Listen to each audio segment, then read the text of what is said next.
Convido hoje vocês para conversar sobre um tema importante que provoca controvérsias intensas entre economistas, a questão da independência ou autonomia do Banco Central. É um tema crucial que está prestes a tomar um certo rumo no Congresso brasileiro, um ponto de decisão está chegando no início do ano que vem, um projeto de lei complementar tratando do assunto da autonomia ou independência do Banco Central foi aprovado na Câmara dos Deputados, no Senado e seguiu para a Câmara dos Deputados. A previsão no momento é que uma votação definitiva, decisiva, seja feita no plenário da Câmara ainda no início de 2021, se tudo correr de acordo com os planos. Portanto, no meu entender, vou tentar explicar, é mais uma boiada que tenta passar batido e nós não podemos deixar isso acontecer. Por quê? Porque, contrariamente ao que às vezes se diz ou se insinua, é um tema cheio de problemas. Uma coisa que parece simpática acaba sendo problemática para a condução do interesse público na política econômica. E vou explicar por quê. Como é que é a doutrina que embasa esse projeto de lei? É uma doutrina conhecida porque recebe ampla publicidade nos meios de comunicação tradicionais.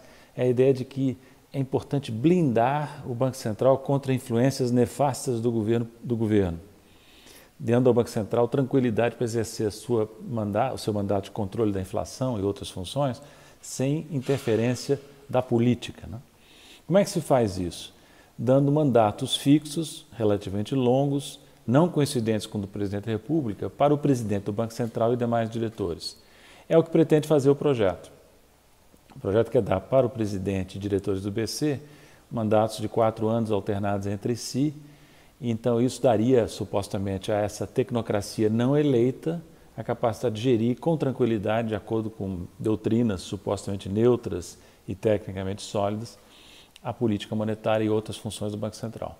Onde estão as falhas dessa proposta? Primeiro, ela superestima a neutralidade da política monetária.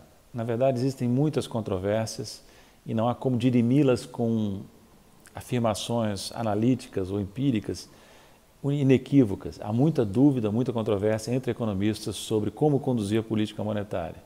Se você deixa, entretanto, uma tecnocracia não eleita conduzi-la, você corre o risco de ter distorções. A conduta do Banco Central de acordo não com os interesses do setor público ou do poder público, mas com os interesses de segmentos que possam capturar o Banco Central, e eu já volto a tratar disso, né? Então, é muito importante entender o que vai acontecer na prática, caso esse projeto seja realmente aprovado. O que vai acontecer na prática é que, se ele for aprovado, o governo Bolsonaro, o presidente Bolsonaro, ajudado, presume-se, pelo ministro da Economia, Paulo Guedes, escolhe uma equipe para o Banco Central, para o comando do Banco Central, com 4 anos de mandato. O próximo presidente, eleito em 22, assume nos primeiros 2 anos, tendo que conviver com um Banco Central autônomo e com um presidente indicado pela dupla Bolsonaro-Guedes.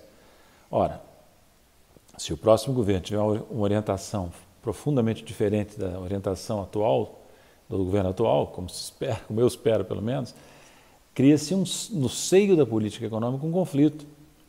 Você tem o Banco Central remando para um lado, o resto da equipe econômica remando para o outro, e não há a coordenação, a conciliação, o comando único que permite dar à política econômica uma chance de sucesso. Daí que é importante não se precipitar. A teoria tradicional, além de falha em si mesma, omite certas coisas. Por exemplo, omite que o Banco Central brasileiro já é substancialmente autônomo há pelo menos 25 anos. Autônomo na prática, ainda que não tenha mandato fixo para seu comando, né? Omite, mais importante, que existe uma dependência do Banco Central, sim, excessiva e perigosa, mas não em relação ao governo eleito, e sim em relação à turma da bufunfa, aos interesses financeiros oligopólicos que, na prática, comandam o Banco Central. Como fazem isso? Através da chamada porta giratória, um jogo de cartas marcadas em que executivos passam do mercado para o comando do Banco Central, de volta para o mercado e vice-versa, às vezes, estabelecendo um comando, uma espécie de promiscuidade entre a autoridade monetária, entre o regulador, que é o Banco Central, e os regulados, que são as instituições financeiras. O problema não é só brasileiro, existe em outros países, e é muito importante não permitir que um projeto de lei como esse, que trata exclusivamente da suposta dependência excessiva do Banco Central em relação ao poder público, seja aprovado sem uma discussão adequada.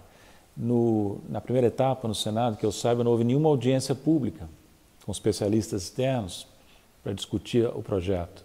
Nem sei se o Banco Central, o governo, foi chamado a apresentar suas ideias, né? Então, seria importante que agora que ele vai para a Câmara dos Deputados, onde ele terá a palavra final, que os deputados convoquem especialistas externos de diferentes correntes para que os deputados, antes de votarem, tenham uma noção do tamanho, da dimensão estratégica da questão que está para a decisão deles neste momento.